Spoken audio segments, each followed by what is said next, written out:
Hey, you welcome back to EdTech. This is continuation of my tutorial series on JavaScript array methods. How are you doing today? It's a bright day. Okay, so let's get started. I'm going to teach you about shift and unshift methods in JavaScript array. So let's see what shift is. Okay, let's consider an array. Okay, var names. That's my favorite array, names. Haha, I love to have names. Okay.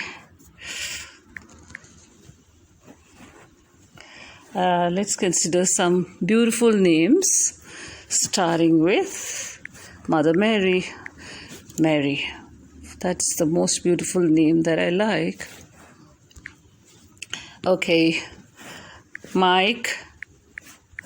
Another beautiful name. Shelley. Okay. Tom. Okay, so I think we have a lot of names. Of course, Tom Hanks should be nice. My favorite actor. Okay. So this is one array. Now, what's the meaning of shift? Shift is actually the method by which you by which you remove. Shift is an array method by which you remove the first item or first element in an array. So in this case, you have Mary, Mike, Shelley, Tom, Hanks.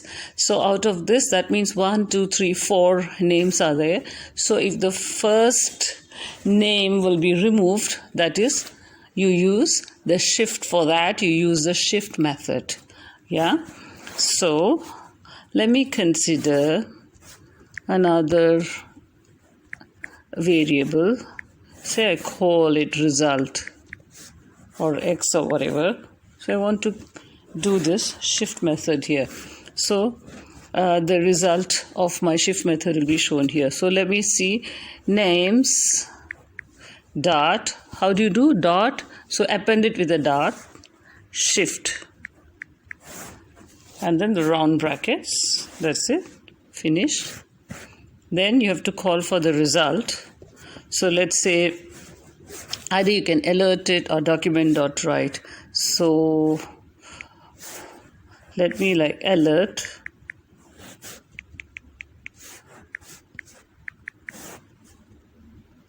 result.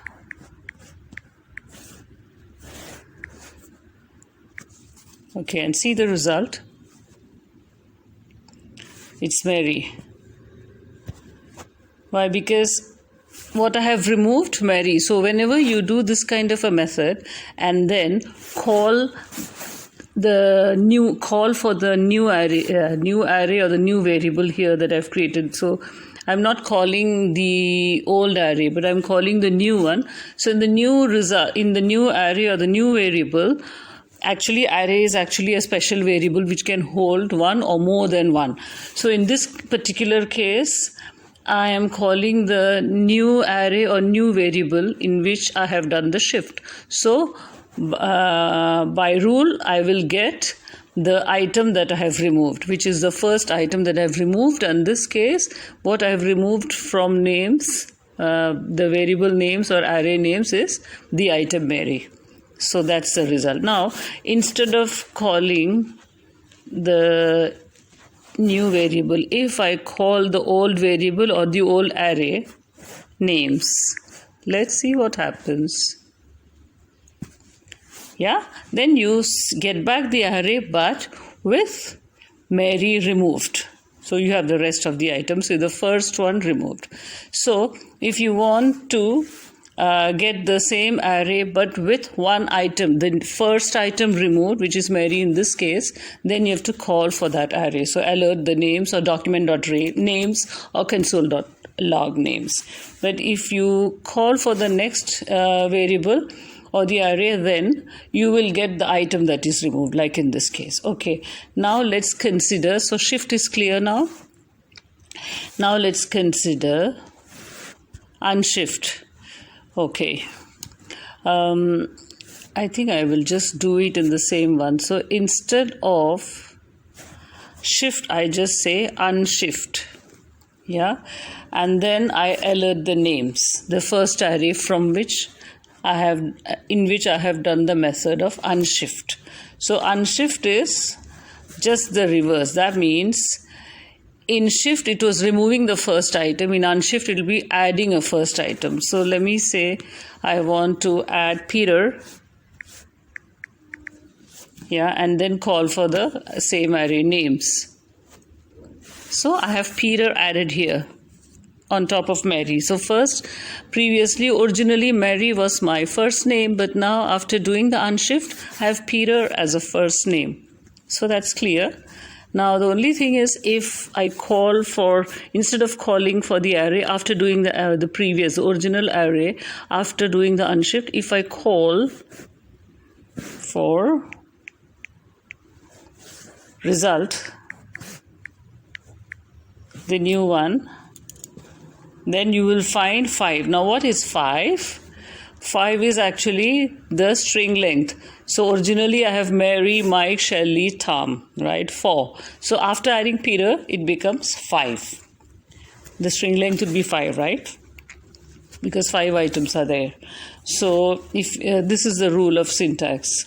If I alert or call for the original array from which I have done unshift, or on which I have done unshift, I will get the array back with the item added for unshift, and for shift with the item removed. And if I call for the next variable in which I have done the operation, then in the first case shift, I will get the item that was removed, and in unshift I will get the string length, like you've seen here. So this is a rule of syntax. So I will just put back names here. Usually people do this to check the same array again with the added or removed items.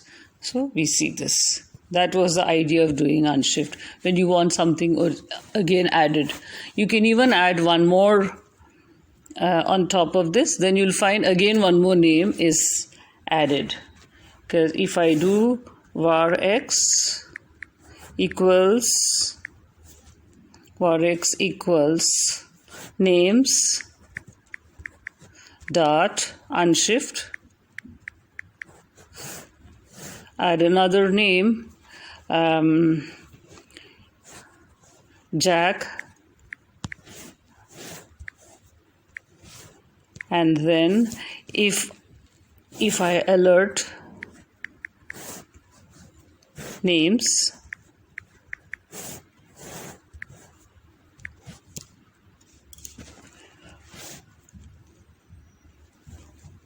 you'll find here, as you can see here, Jack is also added, Jack Peter. So Peter was already there, Jack is added on top of that. So you can keep on adding. So this is how it's done. You can actually even call for it here. Yeah, I could have even done it here, but it's okay, just to make you explain. So I hope you understood what is the difference between shift and unshift. And see you again in the next lesson.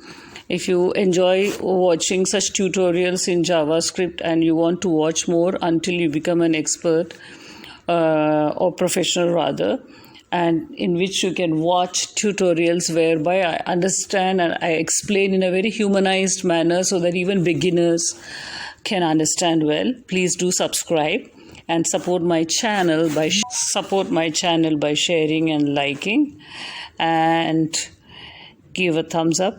And also make sure that you subscribe.